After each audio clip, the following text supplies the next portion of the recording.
ನಮಸ್ಕಾರ ಎಲ್ಲರಿಗೂ good evening. HPCL Hebbani premier league cricket league ಏನು ನಾನು ಲಾಸ್ಟ್ ಟೈಮು ನೀವು ಇದೇ ಹೆಬ್ಬನಿ ಕ್ರಿಕೆಟ್ ಲೀಗ್ ನಡೆಸುವಾಗ ನನ್ನನ್ನು ಕರೆಸಿದ್ರಿ. ಅವತ್ತು ಕೂಡ ನಾನು ನಿಮಗೆ ಯಾವುದೋ ಒಂಥರ ನಿಮ್ಮ ಜೊತೆ ನಾನು ಇದ್ದೀನಿ ಅಂತ ಹೇಳ್ಬಿಟ್ಟು ನನ್ನ ಸಹಕಾರ ಕೂಡ ಕೊಟ್ಟಿದ್ದೆ. ಇದೇ ಸಲುವಾಗಿ ಈ ಸಲ ಕೂಡ ನಮ್ಮ ಯುವಕ ಮಿತ್ರರು ಸುಮಾರು ಜನ ಮೊನ್ನೆ ಹೆಬ್ಬನಿಯಲ್ಲಿ ಕ್ಯಾನ್ಸರ್ ತಪಾಸಣೆ ಶಿಬಿರವನ್ನು ಹಮ್ಮಿಕೊಂಡಿದ್ದಾಗ ನನ್ನ ಹತ್ರ ಬಂದು ಮೀಟ್ ಮಾಡಿದ್ರು.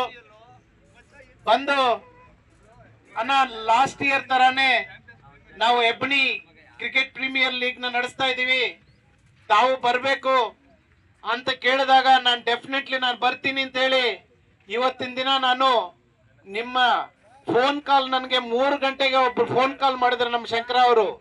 ನಾನು ಅವಾಗ ಬಿಡದಿಯಲ್ಲಿದ್ದೆ.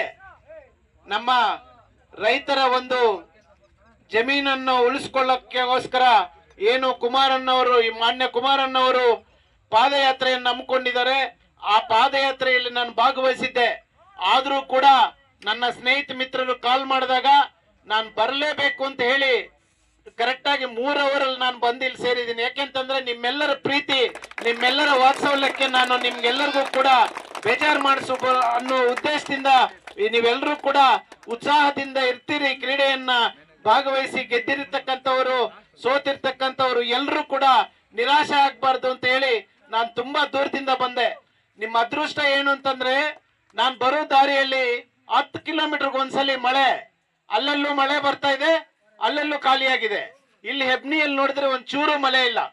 3 ದಿವಸದಿಂದ ತಾವೆಲ್ಲರೂ ಕೂಡ ಅದ್ಭುತವಾಗಿ ಕ್ರಿಕೆಟ್ ಲೀಗ್ ಮ್ಯಾಚ್ ಅನ್ನ ಕಡೆಗಣಿಸಿದಿರಿ. ಒಂದು ಕೊನೆ ಮ್ಯಾಚ್ ಅನ್ನ ಮುಕ್ತಾಯಗೊಳಿಸಿದಿರಿ. ನಿಮ್ಗೆಲ್ಲರಿಗೂ ಕೂಡ ಒಂದೇ ಒಂದು ಯೋಚನೆ ಮಾಡ್ಬೇಕು ಸ್ನೇಹಿತರೆ, ನಾವು ಮ್ಯಾಚ್ ಆಡಿದೀವಿ, ಸೋತಿದೀವಿ ಅಂತ ಕುಗ್ಬೇಡಿ, ಗೆದ್ದಿದೀವಿ ಅಂತ ಅನ್ಕೋಬೇಡಿ. ಮ್ಯಾಚ್ ನಲ್ಲಿ 11 ಜನ ಪ್ಲೇಯರ್ಸ್ ಇರ್ತಾರೆ. 11 ಜನರಲ್ಲಿ ನಾನು ಏನ್ ಪ್ರದರ್ಶನ ಕೊಟ್ಟಿದ್ದೀನಿ, ನನ್ನ ಈ ಆಟದಲ್ಲಿ ನನ್ನ ಪ್ರದರ್ಶನ ಏನು ಅನ್ನೋದನ್ನ ನಾವು ಅರ್ಥಕೋಬೇಕು. ಏನ್ ಪ್ರದರ್ಶನದಲ್ಲಿ ಕಡಿಮೆ ಇದ್ರೆ ಅದನ್ನ ನಾವು ಬೆಳವಣಿಗೆಯನ್ನ ಕಂಡುಕೊಳ್ಕೋಬೇಕು. ನೆಕ್ಸ್ಟ್ ಇಯರ್ ಅಷ್ಟೊತ್ತಿಗೆ ನೀವೇನ್ ನಿಮ್ ಪ್ರದರ್ಶನದಲ್ಲಿ ಕಡಿಮೆ ತೋರಿಸಿರ್ತೀರೋ ನಿಮ್ಮ ಪ್ರದರ್ಶನವನ್ನ ಹೆಚ್ಚಿಸ್ಕೊಳ್ಳಿ. ಮತ್ತು ನೀವೆಲ್ಲರೂ ಕೂಡ ಒಂದು ಭಾಗ ಇಟ್ಕೊಂಡು ನಿಮ್ಮ ಮನೆ ಕಡೆ ಕೂಡ ನೀವು ಬಹಳ ಜವಾಬ್ದಾರಿಯುತ ನೋಡ್ಕೊಳ್ಬೇಕಾಗುತ್ತೆ ಸ್ನೇಹಿತರೆ. ನೀವೆಲ್ಲ ಯುವಕ ಮಿತ್ರರು ಯಾಕೆ ಈ ಮಾತ ಹೇಳ್ತೀನಿ ಅಂತಂದ್ರೆ, ಈ ದೇಶದಲ್ಲಾಗಿರ್ಬೋದು, ಈ ಭೂಖಂಡದಲ್ಲೇ ಆಗಿರ್ಬೋದು, ಯುವಕರು ಮನಸ್ಸು ಮಾಡಿದ್ರೆ ಏನಾದ್ರೂ ಮಾಡ್ತಾರೆ. ಈಗಾಗಲೇ ಕೂಡ ಉದಾಹರಣೆಗಳು ಭೂಪಾಲಲ್ಲಿ ನೋಡಿದೀವಿ, ನೇಪಾಳಲ್ಲಿ ನೋಡಿದೀವಿ, ಶ್ರೀಲಂಕಾದಲ್ಲಿ ನೋಡಿದೀವಿ. ಬಟ್ ಆದ್ರೂ ಕೂಡ ಯುವಕ ಮಿತ್ರರು ಮನಸ್ಸು ಮಾಡಿದ್ರೆ ಏನಾದ್ರೂ ಮಾಡ್ಬೋದು. ಪ್ರಜಾಪ್ರಭುತ್ವದಲ್ಲಿ ಪ್ರಜೆಗಳಿಗೆ ಹಕ್ಕು ಇರ್ತದೆ. ಏನು ಹಕ್ಕು? ಒಂದು ಚುನಾಯಿತ ಒಂದು ಸದಸ್ಯರನ್ನ ಆಯ್ಕೆ ಮಾಡ್ಕೊಳ್ಳಲು ಹಕ್ಕಿರ್ತದೆ. ಬಟ್ ನಿಮ್ಮ ಯುವಕರಲ್ಲಿ ಆಯ್ಕೆ ಮಾಡ್ಕೊಂಡ್ರು ಕೂಡ ಅವರ ಅವಧಿ ಬರೀ 5 ವರ್ಷಕ್ಕೆ ಮಾತ್ರ ಇರ್ತದೆ. ನಿಮ್ದು ಹಂಗಲ್ಲ. ಯುವಕ ಮಿತ್ರ ಸ್ನೇಹಿತರು ಏನಾದ್ರು ಮನಸ್ಸು ಮಾಡಿದ್ರೆ, ಈ ದೇಶ ಏನಾದ್ರು ಹಾಳಾಗಿ ಹೋಗ್ತಾ ಇದ್ರೆ, ಈ ದೇಶವನ್ನೇನಾದ್ರು ಬೇರೆ ರೀತಿ ಹೋಗ್ತಾ ಇದ್ರೆ, ನೀವೆಲ್ಲರೂ ಕೂಡ ಮನಸ್ಸು ಮಾಡಿದ್ರೆ ಈ ದೇಶವನ್ನ ಯಾವ ದಾರಿಗೆ ತರಬೇಕು ತಂದ್ರೆ ನೀವೆಲ್ಲರೂ ಯುವಕ ಮಿತ್ರರು ಮನಸ್ಸು ಮಾಡಿದ್ರೆ ಆ ದಾರಿಗೆ ತರ್ತೀರಾ. ಅಷ್ಟೊಂದು ಶಕ್ತಿ ನಿಮ್ಮಲ್ಲಿದೆ. ಕೊನೆಯದಾಗಿ ಇನ್ನೊಂದು ಮಾತು ಹೇಳ್ತೀನಿ, ನಿಮ್ಮನ್ನು ನಂಬಿ ನಿಮ್ಮ ಮನೆಗಳಲ್ಲಿ ವೃದ್ಧ ಜೀವಿಗಳು 2 ಕಾಯ್ತಾ ಇರ್ತದೆ. ನೀವೆಲ್ಲೇ ಹೋಗ್ಲಿ, ನಿಮ್ಮ ಪ್ರತಿನಿತ್ಯ ನಿಮ್ಮ ಕೆಲಸಗಳು ಎಷ್ಟೇ ಇರಲಿ, ನಿಮ್ಗೋಸ್ಕರ ಮನೆಯಲ್ಲಿ ವೃದ್ಧ ಜೀವಿಗಳು 2 ಕಾಯ್ತಾ ಇರ್ತವೆ. ನನ್ ಮಗ ಇನ್ನೂ ಮನೆಗೆ ಬಂದಿಲ್ಲ, ಬರ್ತಾನೆ ಅನ್ನೋದು ಕಾಯ್ತಾ ಇರ್ತಾರೆ.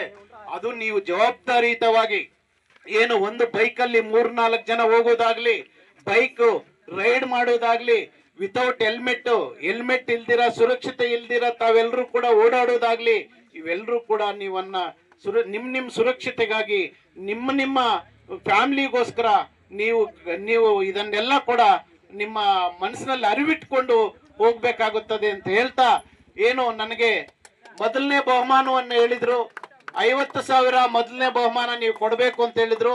ಅದೇ ಸಲುವಾಗಿ ನಾನು 50,000 ರೂಪಾಯಿಯನ್ನ ಮೊದಲನೇ ಬಹುಮಾನವನ್ನ ಕೊಡ್ತಾ ಇದ್ದೀನಿ. ಮೊದಲನೇ ಬಹುಮಾನ ನನ್ನ ತಿಳಿದ ಮಟ್ಟಿಗೆ ವೇಣು ವಾರಿಯರ್ಸ್ ಎಚ್ ಕೋಡಲ್ಲಿ ಅವರು ಗೆದ್ದಿದ್ದಾರೆ.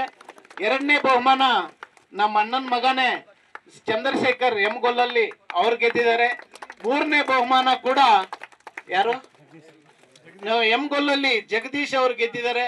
ಗೆದ್ದಿರೋರಿಗೆಲ್ಲರಿಗೂ ಕೂಡ ನನ್ನ ಹೃತ್ಪೂರ್ವಕ ಶುಭಾಶಯಗಳನ್ನು ತಿಳಿಸುತ್ತಾ, ಸೋತೂರಿಯವರು ಕೂಡ ಪರವಾಗಿಲ್ಲ, ಇನ್ನೊಂದ್ಸತಿ ಗೆಲ್ಲುವಂತೆ ಇನ್ನೂ ಬಹಳ ಕಾಲ ಐತೆ, ಕಾಲ ಏನ್ ಮೀರೋಗಿಲ್ಲ ಅಂತ ಹೇಳ್ತಾ, ನಿಮ್ಮೆಲ್ಲರಿಗೂ ಒಂದ್ಸತ ಪ್ರತಿ ವರ್ಷ ಕೂಡ ನಿಮ್ ಜೊತೆ ನಾನು ಇರ್ತೀನಿ ಅಂತ ಹೇಳ್ತಾ, ಹಂಗೆ ಅದೇ ತರ ನಮ್ದು ಬಂದಾಗ ಕೂಡ ನೀವೆಲ್ಲ ಯುವಕ ಮಿತ್ರರು ನಾವಿದೀವಿ ಅಂತ ನಮ್ ಸಪೋರ್ಟ್ ದಯವಿಟ್ಟು ನೀವೆಲ್ಲರೂ ಕೂಡ ಬರ್ಬೇಕು ಅಂತ ಹೇಳ್ತಾ, ನಿಮ್ಗೆಲ್ಲರಿಗೂ ವಂದಿಸುತ್ತಾ ನನ್ನ ಮಾತನ್ನು ಮುಗಿಸ್ತಾ ಇದ್ದೀನಿ. ಜೈ ಹಿಂದ್, ಜೈ ಕರ್ನಾಟಕ, ಜೈ